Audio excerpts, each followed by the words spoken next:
అండి.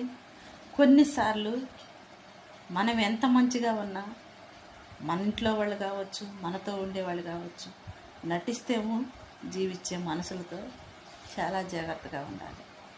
కష్టం వచ్చిందంటే ఆదరించేవాళ్ళు, తెలుసుకొని అడిగేవాళ్ళు వేరు, తెలియకోకుండా మాట్లాడేవాళ్ళు వేరు ఫ్రెండ్స్. నిన్ను ప్రేమించేవాళ్ళు ఎప్పుడూ నిన్ను అర్థం చేసుకుంటారు. నిన్ను దేశించేవాళ్ళు నువ్వు ఎంత కష్టాన్ని, ఎంత బాధని అనుభవించినప్పుడు కూడా నీ గురించి ఎప్పుడు కూడా మంచిగా వాళ్ళు మాట్లాడలేరు. ఎందుకంటే ఇష్టం లేని వ్యక్తులు ఎప్పుడు కూడా చాలా కఠినంగా ఉంటారు. మోసానికి, అన్యాయానికి, అబద్ధాలకి ఒడిగడుతూ ఉంటారు.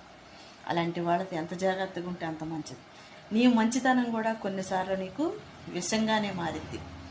నువ్వు ఎదటి వ్యక్తులు బాధపడుతున్నారు కదా, నన్ను ఎంత బాధ పెట్టినా, నన్ను ఎంత ఏడిపించినా, నేను ఎంత వేధించినా వాళ్ళే తెలుసుకుంటారులే అని అనుకొని మోసపోవడమే ఒక అమాయకత్వం ఫ్రెండ్స్. ఎప్పుడైనా నీ కష్టం వస్తే చూసేవాళ్ళు, నువ్వు ఏడుతుంటే సంతోషంగా ఉండేవాళ్ళు, నువ్వు ఎదుగుతుంటే నిన్ను ఎలా గోతులకు తొక్కాలి అనుకునే వాళ్ళతో, అది ఇంట్లో వాళ్ళు కావచ్చు, బయట వాళ్ళు కావచ్చు, కొన్నిసార్లు మనతో ఉండే వాళ్ళతోనే మనం నచ్చం. అది బంధం కావచ్చు, బాధ్యత కావచ్చు, అది కోడళ్ళలో కావచ్చు, భర్త భార్యలో కావచ్చు, తోటి కోడళ్ళలో కావచ్చు, కుటుంబంలో ఎవరైనా సరే ఉంది.